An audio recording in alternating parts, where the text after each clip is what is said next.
और इस खास कंटेक्स्ट में, इस 2014 के खास चुनाव में उन 20 साल के सारे नीतियों पे भी हम लोग को ओवरव्यू करने की ज़रूरत है कि उन सारे न्यू लिबरल पॉलिसीज़ के जो दावे थे कि हम एम्प्लॉयमेंट देंगे, हम सबों को रोजगार देंगे, करप्शन से हम छूट दिलाएंगे, क्या उन दावों, उन खोखले दावों को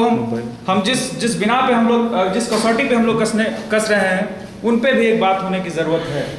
क्योंकि ये सही बात है कि इतने बड़े बड़े मेगा स्कैम्स इन्हीं न्यू लिबरल पॉलिसीज़ में हुए और उन सारे दावों को खिलाफ, उन सारे दावों के खिलाफ खड़े होते हुए ये बात कही जा रही है आज कि इन सभी का सॉल्यूशन एक ऐसे व्यक्ति के रूप में है, एक ऐसे फेस के रूप में है जो इन सारे समस्याओं का हल आपको देगा। एक तरफ आपको नरेंद्र मोदी का फेस दिखाई देता है जो ये कह रहा है कि हमारे पास गुजरात का डेवलपमेंट मॉडल है, जिसको मोदी मॉडल वो लोग कह रहे हैं, हमारे पास गुड गवर्नेंस का मॉडल है। और इस समय यदि आप कम्युनलिज्म की बात करते हैं, 2002 के गुजरात दंगों की बात करते हैं, 2002 के रेप्स की बात करते हैं और पूरी की पूरी स्टेट मशीनरी जिस तरीके से वो दंगों को करवाने में लगी हुई है, उसकी बात यदि इस लोकसभा चुनाव में करते हैं तो ये इररिलेवेंट बात है, क्योंकि आप उसे गवर्नमेंट के बरक्स खड़ा करके देख रहे हैं। इसलिए दोस्तों, मुझे लगता है कि इस चुनाव में जो इन खोखले दावों, जो एक फेस खड़ा करने की तैयारी हो रही है कि आपके पास एक मुखौटा है जो इन सभी लोगों का सॉल्यूशन देगा, इन सभी समस्याओं को सॉल्यूशन देगा, उस पर भी विचार करने की ज़रूरत है कि हम इस चुनाव में, इस 2014 के चुनाव में यदि हम जा रहे हैं तो जिस अल्टरनेटिव पॉलिटिक्स का जो दावा कर रहे हैं कि हम एक अल्टरनेटिव पॉलिटिक्स देंगे, क्या सच में वो पॉलिटिक्स का अल्टरनेटिव दे रहे हैं? क्या उन पॉलिसीज़ का अल्टरनेटिव देने का प्रयास हो रहा है, या फिर एक चेहरा खड़ा करने की तैयारी हो रही है कि इस चेहरे के द्वारा, एक खास स्ट्रॉन्ग चेहरे के द्वारा उन सारी समस्याओं का हल आपको मिलेगा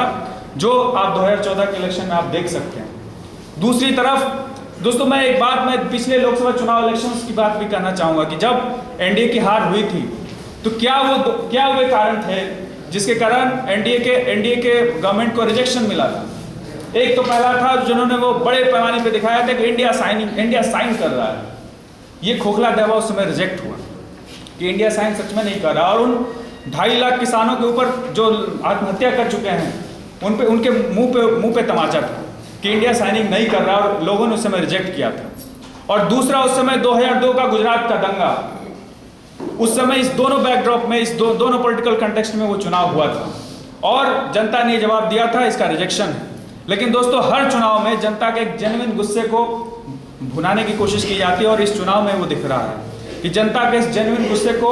जो नीतियों के खिलाफ गुस्सा है, जो इस मेगा स्कैम्स के खिलाफ गुस्सा है, जो करप्शन के खिलाफ गुस्सा है, उनको भुनाने की कोशिश की जा रही है कि आपके पास एक ऐसा चेहरा है जो इन सब का सॉल्यूशन देगा। दोस्तों, गुजरात का मॉडल कई बार हम लोग अपने पब्लिक मीटिंग्स में भी चर्चा कर चुके हैं कि इकोनॉमिक्स के बेसिक प्रिंसिपल में भी यदि आप उनके गुजरात के मॉडल को उस कसौटी पे कसें, चाहे वो ह्यूमन SDI का मुद्दा हो, चाहे उसमें एजुकेशन का मुद्दा हो, गुजरात कहीं खड़े नहीं होता। लेकिन एक सवाल और है कि जब वो नीतियाँ कांग्रेस अपना रही थी, वही नीतियाँ कांग्रेस अपना रही थी और वही नीतियाँ हमारे मोदी साहब भी अपना रहे हैं, तो क्या अंतर है? जनता में ऐसा क्या लोगों को दिख रहा है कि हाँ, मोदी इसका सॉल्यूशन है? हमें लगता है कि जो उस समय मॉडल था, जो 20 साल के पॉलिसीज़ के बाद जो मॉडल था, उसको लोग, इतने बड़े बड़े जो कॉर्पोरेट कंपनियां उनके पीछे इसलिए भी लगी हैं कि उन्हें लगता है कि मोदी के रूप में उनकी सारी पॉलिसीज़ को एक फर्मली, एक स्ट्रांगली उनको, जैसे कि उन्होंने गुजरात में किया कि जितने भी इंडस्ट्रियल कानून थे, जितने भी आपके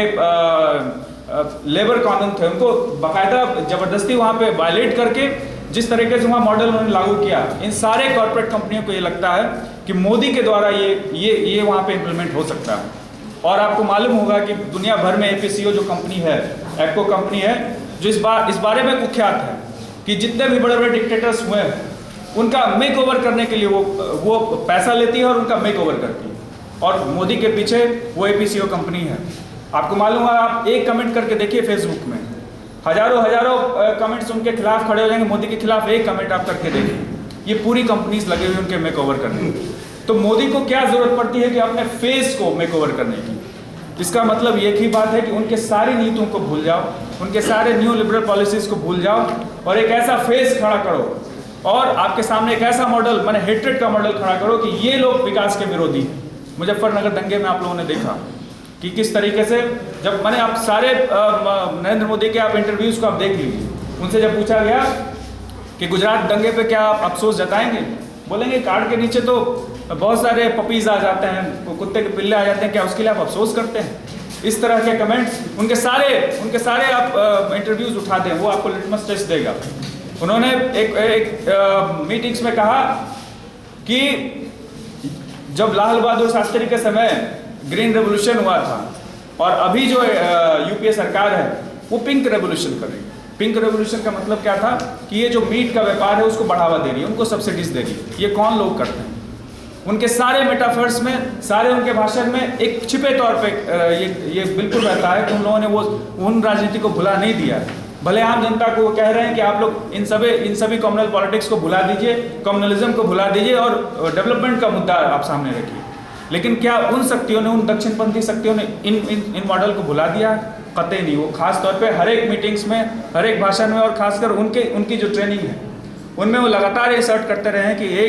एक इमोशन होना चाहिए, एक राष्ट्र होना चाहिए और उसके पीछे एक तरह के ही लोग होंगे जो इस देश पे राज करेंगे। दोस्तों, मुझे लगता है ये 2014 का चुनाव इसी का एक लिटमस टेस्ट है और 2014 उन सारे प्रोग्रेसिव शक्तियों का एक के सामने एक चुनौती है कि हम अल्टरनेटिव पॉलिटिक्स, उन पॉलिसीज़ का अल्टरनेट देंगे या एक फेस को सामने खड़ा करेंगे। दोस्तों, हमारे सामने इन सभी विषयों पे अतुल सूद साहब भी और कविता